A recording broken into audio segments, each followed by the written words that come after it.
Hey, this is Mateo Lane. I'm Emma Willman. And this is Inside the Closet. Inside the Closet. Oh, we're recording. Okay, Emma, so now we've switched it up.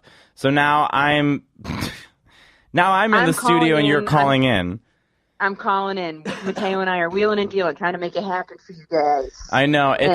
And our credit scores. And it's so funny because someone was like, can you do 2 episodes a week? I'm like, we can barely make 1 episode a week. We're not even in the same goddamn place. Although I would actually love to do 2 episodes a week. I would love to do 2 a week. You know what? We should sit and discuss. Well, the other thing, too, is like we're not getting paid. So, it's like I feel like we could do 2 a week if we could figure out. How do people get sponsors? I don't understand. Everyone's got like a Blue Apron or like a diaper rash or something. And everyone's always like, we've got like a Squatty Potty. And I'm like, Squatty Potty? You have 1 episode out. Mateo and I, we do Squatty Potty. We do whatever. I would do whatever. I'll wear a diaper. I don't give a shit. Yeah, hey, that's where it's at right now. So how are you? This is real, like, you guys are like, this is a podcast, but also, like, Mateo and I actually haven't caught up in a little while. How are you doing? I'm doing really well. For those who don't know, okay, first of all, I want to just say I did 2 shows in Chicago at the Lincoln Lodge, and they were awesome. Both sold out, so thanks to everyone who came. Emma, I had, you know this because I took you through it. I mean, we talked a little bit.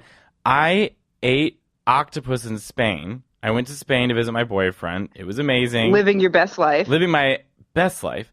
And he was like, I have like a whole bit about this now, but he was like, do you like octopus? I'm a picky eater. No, I don't want fucking octopus. I don't want to eat it. I don't want to be near it. They change color. They lock themselves out of fucking like jars. Even the devil looks at octopus and they're like, whoa. I have a thing. You know what? I have a thought on that too. When you're dating someone and they ask if you like a certain type of food, I think, especially in the beginning of the relationship, and correct me if I'm wrong on this, but I think if you say you're not like open-minded to food, it seems like you're a closed-minded person. And then in my brain, I think it symbolizes you're like a closed-minded lover. So when someone asks like on a date, they're like, oh, do you like spicy food or do you like this kind of food? I'm like, oh, I like all kinds of food. Because I'm trying to be like, I'm open-minded. Of course. That's how we're trying to get fucked. Exactly. So that one time led me to eating brains at a Asian restaurant at like 2 a.m. Okay. What, were you in Indiana Jones on a date? I was with this girl, Brooke, and she was like, do you want to try? And she pointed to this thing on the menu. And I was like, sure. And she's like, wow. She's like, I've never been with someone who's open to trying that. And I was like, I'm very open-minded. And then the waiter came over and she ordered it. And he goes, are you guys sure? And she goes, yeah. And in my head, I'm like, what the fuck am I about to eat? Mm-hmm. And then, I didn't even know what it was. And she was like, it's cow brains. And I was like, I would have been better off just being like, look, I'll do butt stuff to you. Like right on the, like, just because that's what I was trying to. That's what you're trying to get at. Well, the thing is, he asked. Dating is all me trying to like say like, I'll fuck around. Well, he asked me. He was like, "Do you like grilled octopus?" And of course, my answer is, "That's not even a gay joke. Like, I hate octopussy. Like, he's trying to see if you want to get tied up. That's what he's asking." I know, and like, I'm already picky enough. Like, he was already like, "Wow, we've eaten Italian a lot while we're in Spain. I just want pasta all the time." But I was like, "No." I was like, "Grilled octopus is great." So they brought the grilled octopus. I ate it, suffered through it. I mean, it wasn't like it was bad, but I also ate it like, get this down, let's go, drink, come on, let's move on to other things. So you were purely eating it to try to impress him. Yeah. Emma, 100. So, which is funny because you guys are in a relationship. It's not like you're on a date where you're trying to like win him over. I know, but that's the weird thing about being on like in a relationship so quickly is that you are still playing catch up with a lot of like, you see what I'm saying?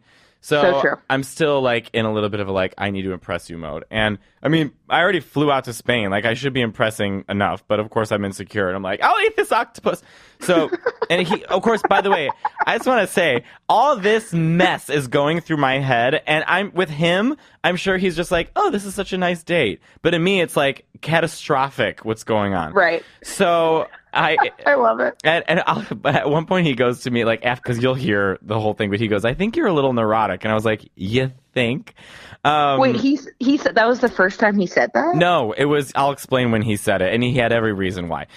So of course. I mean, it's, yeah. But like that's that what a comedian is. Of course. I mean, I couldn't even imagine someone, if someone's like, "You're kind of neurotic," I'm like, I mean, hello. Hello, that's how I get paid. So Right. we finished that. We go get drinks, but it was one of those. We didn't even eat that much, but I was like a little tired, and I was like, oh, I'm like I don't really feel that good. I was like we should just let's go home early. So we went home early, went to bed. It was fine. I've had such a beautiful time with him. I'm gonna marry him. And then I woke up the next morning and I didn't feel very good. I felt like a little sick. And I was like, I was like, I don't feel very good. He's like, okay. He's like, you should eat a banana. He's like, I'll get you water. I'm like, okay. And I took some ibuprofen, ate a banana, and then we put on RuPaul's Drag Race. And so we're watching, which, by the way, Ben de la Creme just pissed me off, but that's for RuPaul's fans. So we start watching, and then all of a sudden I can see hives showing up on my hands. Like, Oh no. Have you had hives before? I'm pretty allergic to, like, my skin's really sensitive, so I thought maybe it was just like a little bit, like maybe sometimes when I eat banana or certain fruits, my mouth gets tingly or something. Like, like my body reacts to stuff. But this was the first time I was like, huh. I was looking at my hand, I was like, they seem like really hivey. And then all of a sudden, my chest started turning red, and then my stomach started turning red. And then I, like, went to the mirror, took off my shirt, and, like, it wasn't just like a red, like it was like a sunburn. Like you put your hands on my chest and release it, and all the fingertips still show. And this was all happening like really quickly. Really quickly. And so I was like, this seems really strange. So we went to a pharmacist, and they were like, oh, maybe you ate something, just take like the equivalent of Benadryl. So I took that, and I was like, okay, I should be fine. And then everything was like, whatever. I felt like okay, but I was like, I'm just going to ignore it. But then it started getting really, really, really bad. Like, all of a sudden, hives and rashes just started showing up everywhere. And I'm like, what is going on with me? And Kike was like, that's when I was like getting really worried, because I was like, I'm in a foreign country. Holy shit, what is happening to my skin? Like, I'm not by my doctor. And he was like, right. But it was Saturday, and he was like, okay, well, we can go to this. There's a clinic far out. It was like 50 minutes away. We went all the way to this clinic and the train. He was so sweet. He took me all the way out. Anyway, so I'm sure this is real romantic. I have like hives and rash all over my ass. I'm like, take me to a clinic. No, he had to do that. Yeah. Because this is one thing I've been thinking about. I think, especially as you get like more into, and I wonder if other people have had this experience, if it's just like getting older or what it is, but I feel like when you go through stuff where if you get more beaten down, then the baseline for what you're like, oh my God, that's amazing, gets lower. But it's like, but at the same time, you also start to know yourself and respect yourself more. But it's like, of course, he needs to take you to the clinic. You were breaking out in hives. Well, I do have to say, European clinics are crazy because, all right, let's say, Emma, how much do you think it would be? First of all, what do you think? I want you to tell me in an American clinic, right, like a med clinic or whatever on the corners in New York, how much is it going to, if you have no insurance, how much is it going to cost you to walk in? How much is it going to cost you? $125, baby. Okay, and then to get the medicine from the doctor, and then usually about $75. Mm-hmm. So it cost me 30 euros to walk in, no ID necessary. I walk in, I sit down, 5 minutes later, see the doctor. She puts a shot in my ass, 30 euro. What kind of shot? Steroid shot. Mm. And then were you better? It started to work, and my skin started to look better, and I was like, oh, this is great. But then when it started coming back a couple days later, like really bad. And I was like, why is it coming back? And then I talked to my American doctor, and they were like, because typically what happens it's called histamine toxicity, which is like my body reacted to the octopus like it was food poisoning and released histamine everywhere. And so it creates this rash all over your body. And it's pretty typical with like shellfish and seafood. And so they said when you get a shot, you have to be put on oral steroids and be tapered down. It makes sense that it came back because the shot like went in, went out. And I was like, oh. But the thing is, were you freaking out? Yeah, I was freaking out because it was just so annoying. And then when I came back to America, it was so bad. Like, it got really, really, really bad on the plane that my American doctor looked at me and said, if you didn't come in, like, today, you would have probably started getting blisters on your skin. Oh, my God. And were you doing shows? Did you do shows when you had the breakout? Yeah, but because they put me immediately on steroids. I was on 60 milligrams of prednisone, which makes you feel crazy. Like, I was so anxious and so crazy on this fucking medicine. I was like, I've never done coke, and it just felt like I drank like 100 cups of coffee. Sounds fun. No, it sounds like a nightmare because I'm already insecure, I'm already anxious enough, and so then everything in my head is exploding, and I'm scenario like I had a pretty shitty week, and then I had this huge fight with my dad, and then it was like this. I've had a week, so today's the first day. What was the fight with your dad?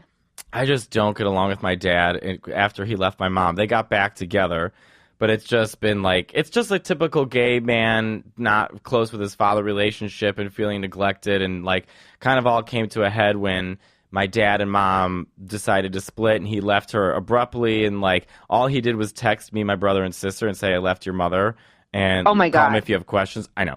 So it has just been years of trying to repair that, but I'm just bitter and angry. Anyways, I mean, I'm not trying to get into family business, but when I came home to Chicago, I was full of this fucking rash, and then I'm sitting down screaming with my dad. It just was I'm very happy to be back in New York and healing.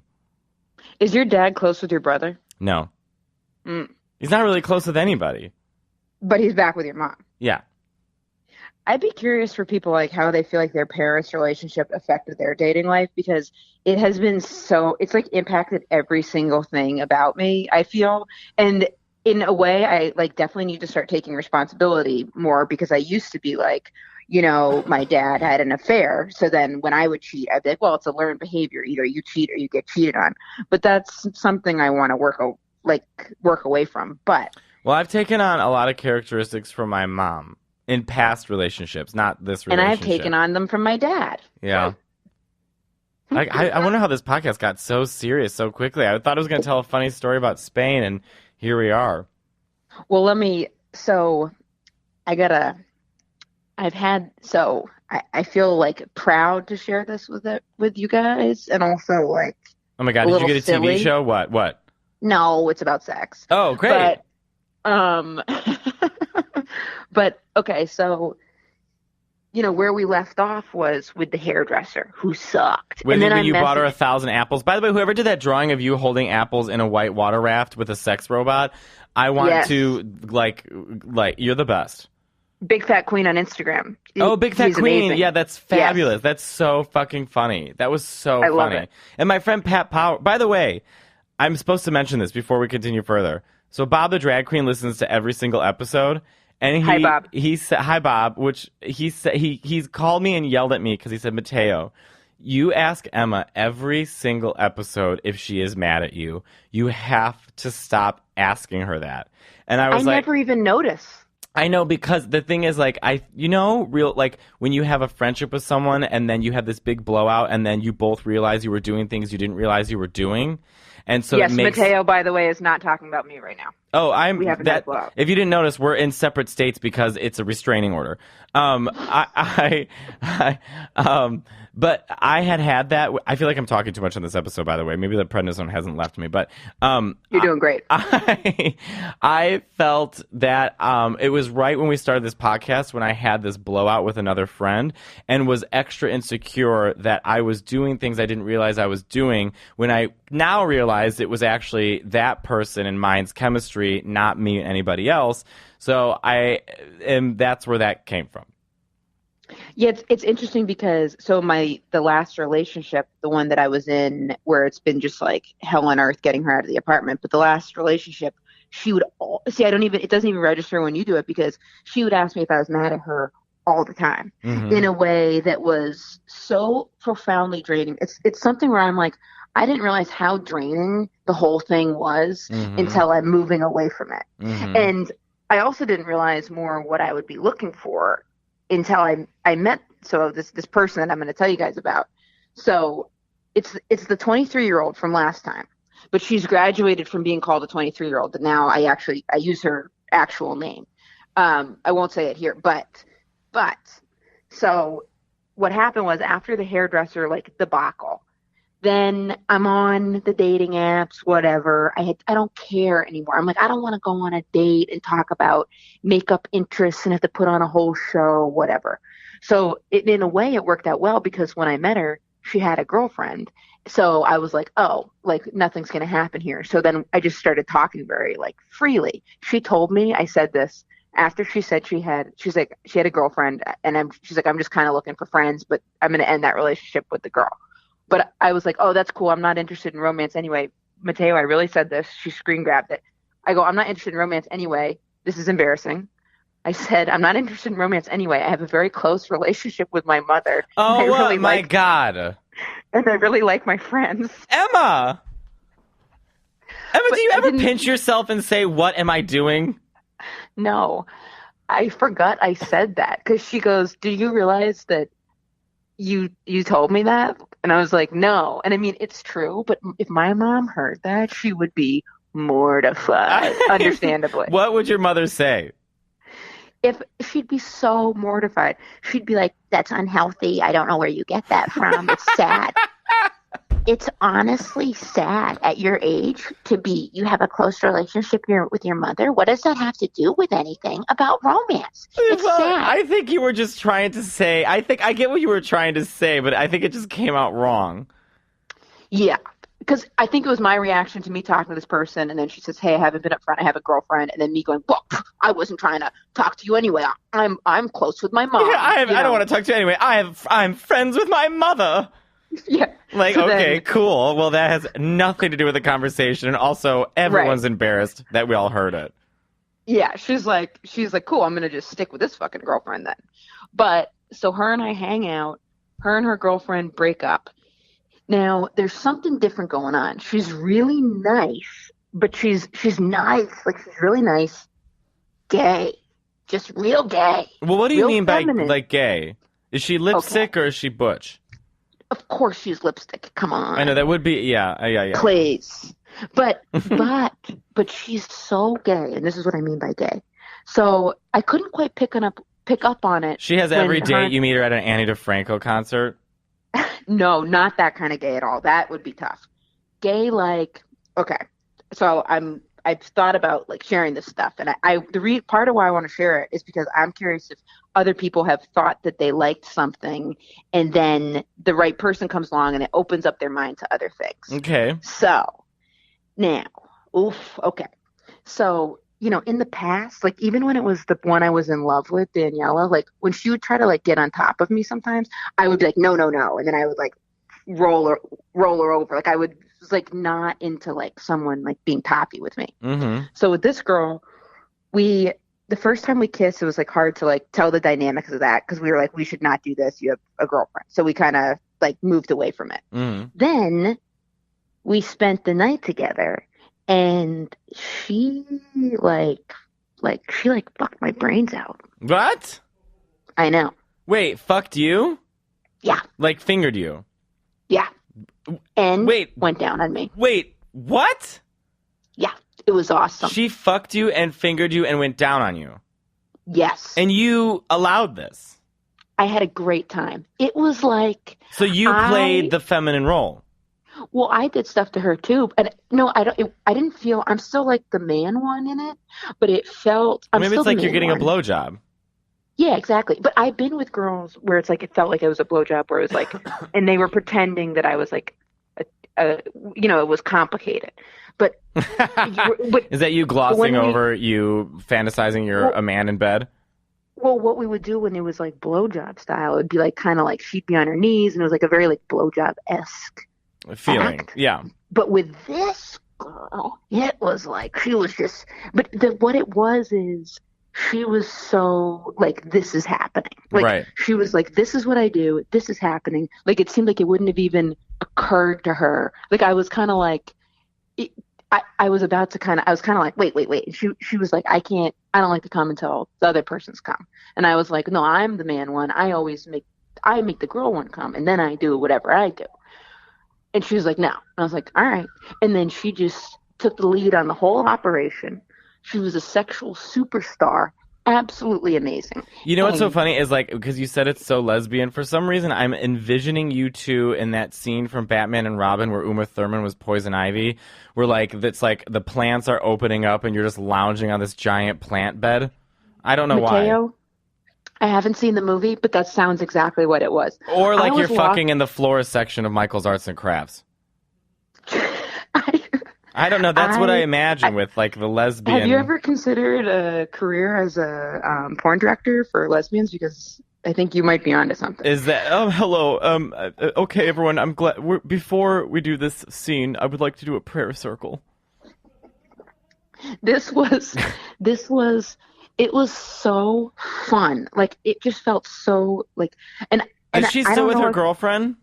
no, they broke up before we had sex. So are you two No, no, dating? we're just talking. But this is the thing. So because I actually like her, so it's making some insecurities come out. I really like talking to her, I want to but talk about like, this next because I have insecurities too, and I think we need to discuss insecurities in relationships. yes, I completely agree. What we should do is have a therapist on, and I No, know no, a no, no, great no. one. I prefer us not knowing anything, giving wildly confident remarks. I That was the best summary I've ever said. I Mm-hmm. heard you say. Mm-hmm. I said it. I liked it so much. Yeah. That was the Yeah. best. That was the best summary I've ever heard. Yeah. Knowing absolutely nothing and giving wildly confident remarks. Wildly So confident. wildly confident. So because I like her a lot, you know, I'm kind of and also because I met her when she was with someone. Now we've only been talking for like a couple weeks. So one question I'd be curious your opinion on: when do you ask somebody if they're sleeping with other people?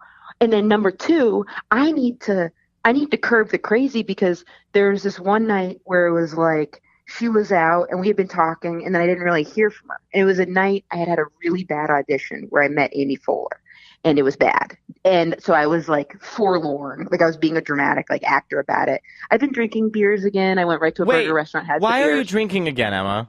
Well, let's gloss over that. No, no, no, no, But no. We're gonna back up on that because last time that happened, you fell down a flight of stairs and almost risked your comedy career. right. But so I've been just having beers, which is No, like a it's not. typical No, Emma. it's a typical addict move to try to like When's the last time you had a beer? I've been having two beers every night. Emma.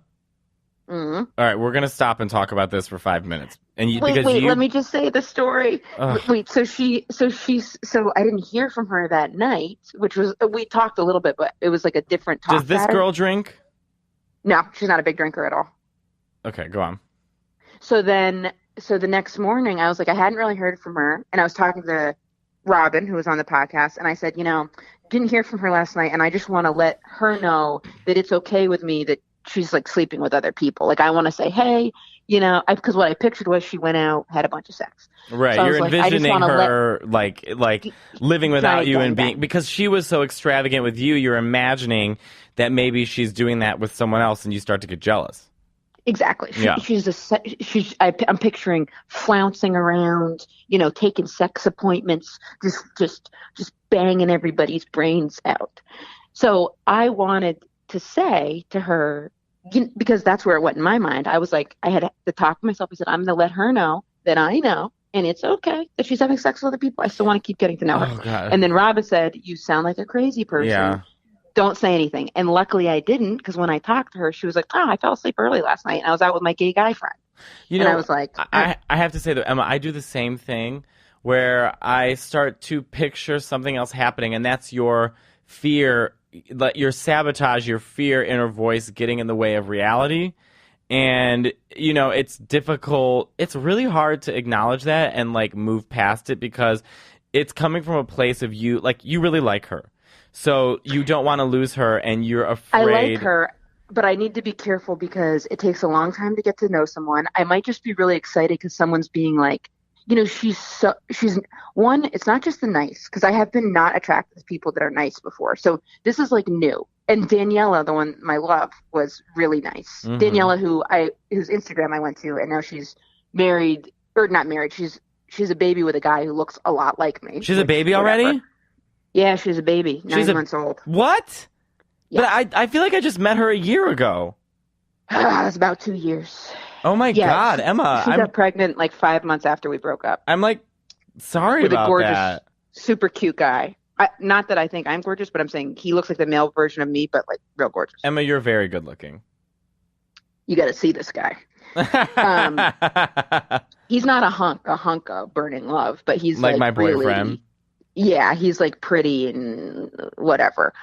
But so I'm trying to just take it in stride. But what's so nice is to be attracted to someone who's nice and like cool, and then also like so gay. And she's like opening me up to like a whole, I mean, that, no pun intended on that. She's like bringing me a whole world of stuff I hadn't thought about. It's just really nice and refreshing. Well, I think, you know, for you, because you have been you've Yeah. you've been a little bit on the prowl, and because Yeah. I'm going to try and analyze you real quick. You were in a relationship for a long time, living with someone that you were not fully happy with because you felt that the commitment wasn't fully able to be there because that person wasn't fully gay, and Not you even kind of gay. Also lying problems. right. So now you're free, and it's Hmm. like it takes a minute to sort of readjust and get back to normal. And now you've sort of gotten your groove back. You found what it is that you want in someone who feels equal to you. So it feels good But and it feels natural. and you know what? This is not even this isn't even just the sex though, because I think when you really like someone, for me, it's about who do you like talking to and listening to. I wouldn't I like talking to her too, and that's what's so refreshing. The one that I know what you're talking about because I feel that I am good friends with my boyfriend. Does that make sense? I love that. And also I feel so much for the person now who likes to because I just picture like I would listen to this show to like commiserate about being single, and I still am single, but I just feel so much for the person now that's like those two motherfuckers. But yeah, if we can find people that we like, anybody, there's someone for everyone. Also, I'm still single while I'm saying this, so I know. Well, yeah, you're single, but you're in a place where you're finding, I don't know, relationship peace. yeah, because I'm trying to figure out when do you ask when you're dating? Do you ask someone are they sleeping with other people? Um, She's uh, 23, so I almost like think she should, but at the same time. Yeah, what well, do you how think often are about you that? seeing each other? How often are you talking to each other?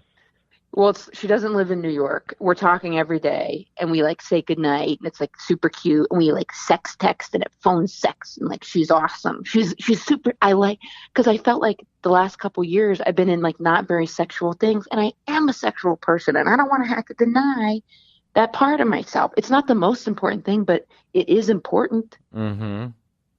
and it's like it's fun. It feels good, Well, yeah, you know. because it's what you. Yeah, of course. I feel like. How long has this been going on? About three No, days. no, no, Alex. I'm asking about about 23 days. You said. I said 3 days, but I was joking. Oh, oh, oh. We started talking, I think like 3 weeks ago. So not long, Do you not long. consider? Okay. Do you want to move into the step and be exclusive with her? I don't want to rush it. Can I you don't want to just can rush you it. say that? Can you say I don't want to rush things, but I really like you? I think that she would definitely be in the same boat with that because she's also been in like back-to-back relationships. She's only been out of the closet for like a year and a half, and she's been in back-to-back relationships since then. So this is probably like A a pattern. landmine of disaster. Right. Well, no, not necessarily. I mean, yeah. Yeah.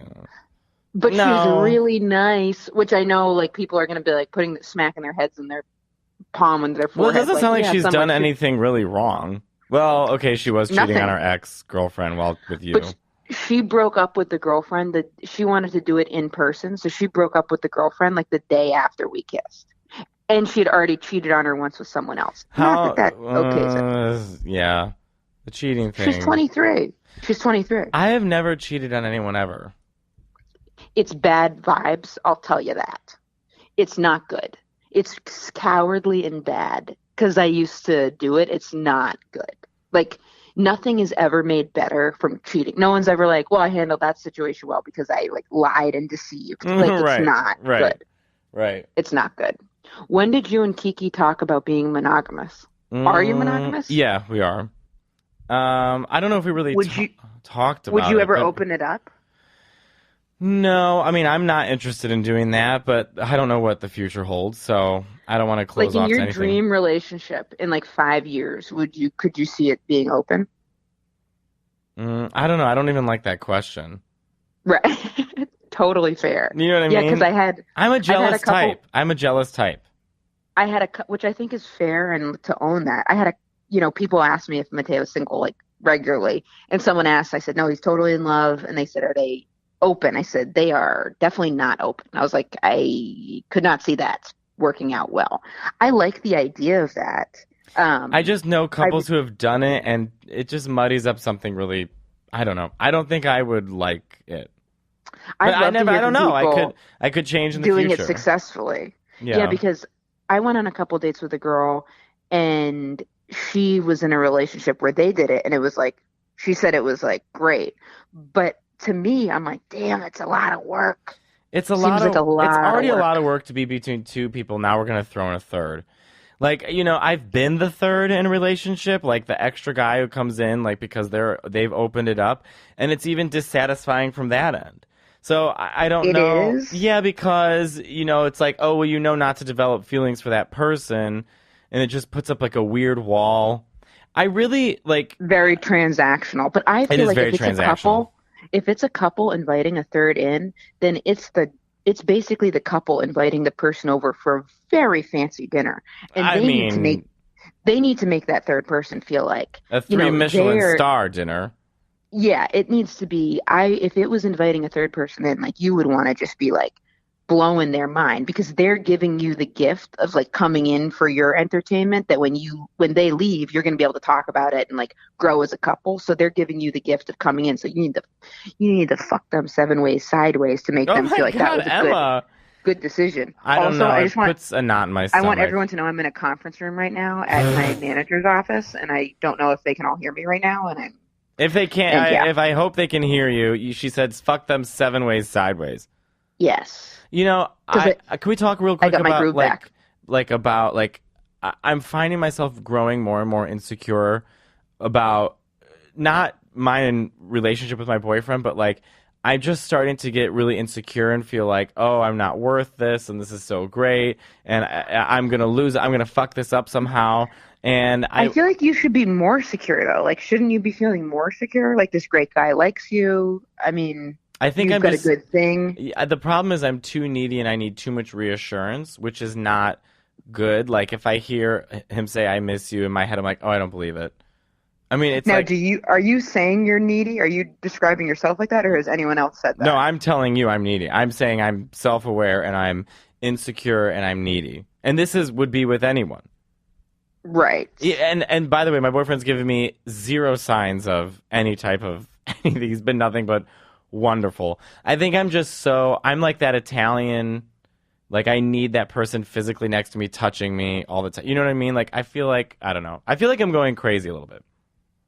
I mean, I think that it is okay to feel like I think it's okay to when you're like, oh, I really like this person, I don't want to lose them. But I think coming from not knowing anything but saying things confidently, I think a good relationship, I mean, obviously you guys are in a good relationship. I think that it's supposed to be interpreted by us that it makes you feel good. Like, you know what I mean? Like you should just feel good that like that you've got this thing that it's possible. Like think about it. 4 months ago, if I said I think you're going to meet someone that, and all of a sudden you're going to be talking about marriage and in love, you would have been like, get out of here. That person's not out there. But now it's like anything. You know what I mean? Like just that this person's there to make you feel that way is like pretty awesome.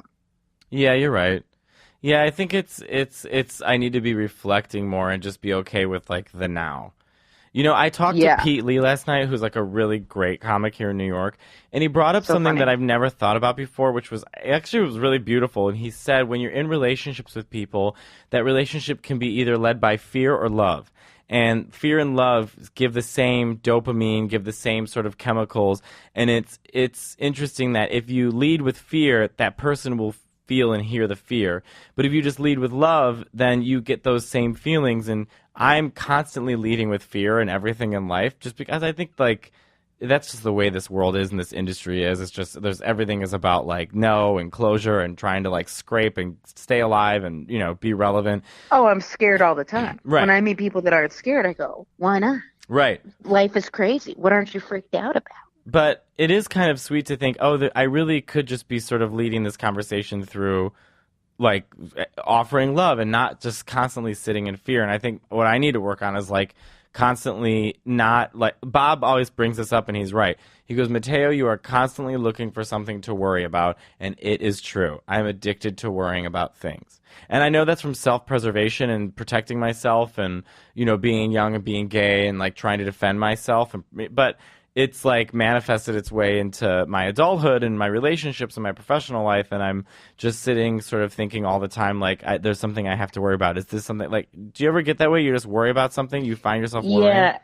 And it's also interesting because it's like the things that you are addicted to, it's like we've each seeked out a career where it lends itself to that.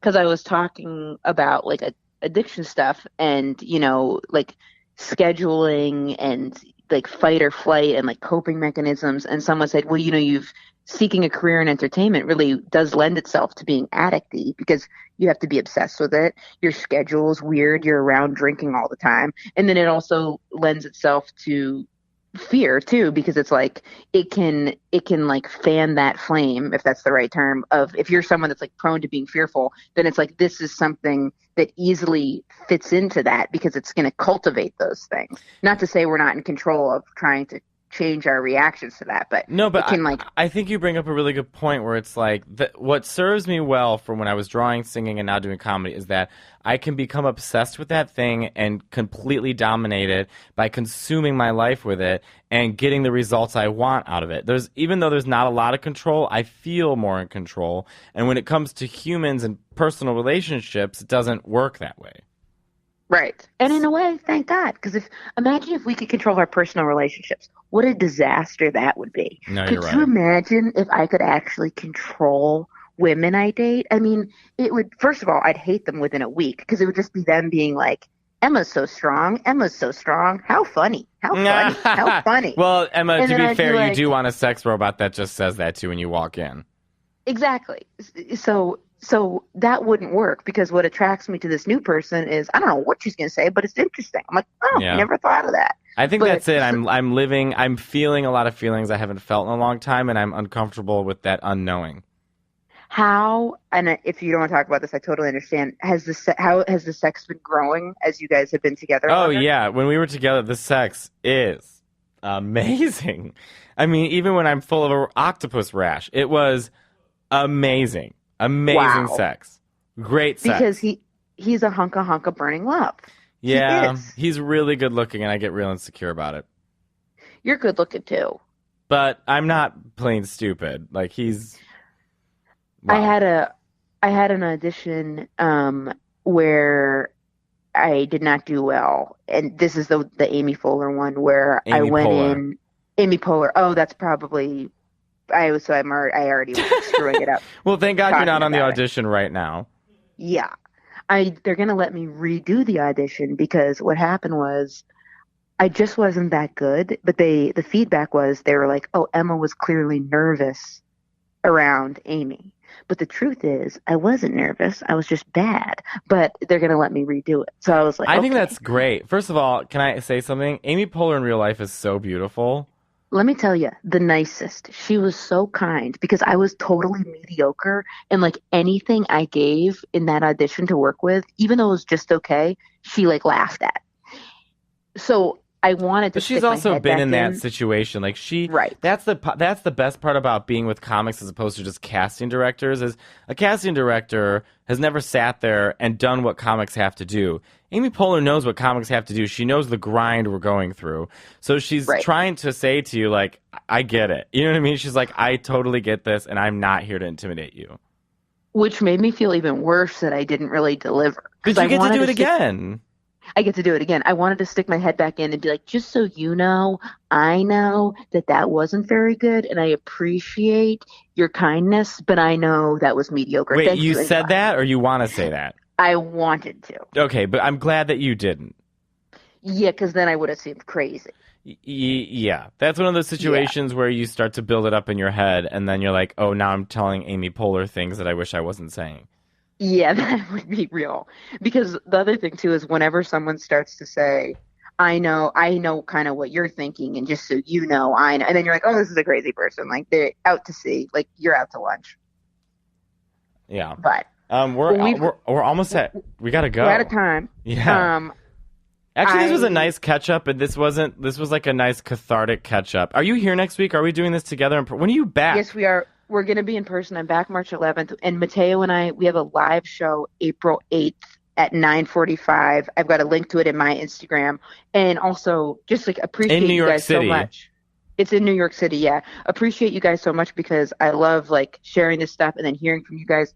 And I want to say there was someone wrote me a critique on Instagram, and I got the critique after the bad audition, and I had had my 3 beers, and I was feeling bad about that. What and was then the critique? They said that I said something insensitive to trans people, and I kind of snapped, and I said like, when look, on the podcast? yeah, and I didn't handle it the way I should have, and then I blocked the person. So whoever you are, I forget your name. I didn't snap. I just was kind of like, what do I need to do out here? Like I'm gender wiggly in these like conservative spaces. I'm trying my hardest to like represent and be true to myself. And you're also one of the very few people who are queer that's getting on stage, putting yourself out there for public criticism. Yes. So, and I'm not trying to like only go into queer space. I'm trying to go out there to like the most un-gay friendly and just push that. But and then so my message was kind of like, pick your battles. But at the same time, a critique does, especially the way it was phrased, it did come from a place of caring. Mm-hmm. And I just wanted to say that that's what was happening with me that night. So it kind of hit a chord of me just already being like, what the hell do I need to do? So whoever wrote that in, I don't quite know what to say, but Here, let me say this. And I was talking about this earlier today because RuPaul's in a bunch of heat right now for her comments on trans people. And I think that we have to be really careful to not idolize, and we have to be really careful to not make role models of anyone. Every human, no matter how good of the intentions we have, we're going to make mistakes. We're going to say something stupid. We're going to say something off the cuff. And the people who are criticizing the people for doing that, you've been in that position where you've said something wrong. We all, as hard as we are on people. And it is good to hold each other accountable, too. It is. But at the same time, we have to be forgiving, because if we want to educate and we want to grow, we can't just shame and shun away. We have to educate, and I'm learning, you're learning, our listeners are learning, and also, everyone's learning. I had to learn about, because I'm like white and upper middle class growing up, like I had to learn to like deconstruct my like white privilege, and like that was a whole thing.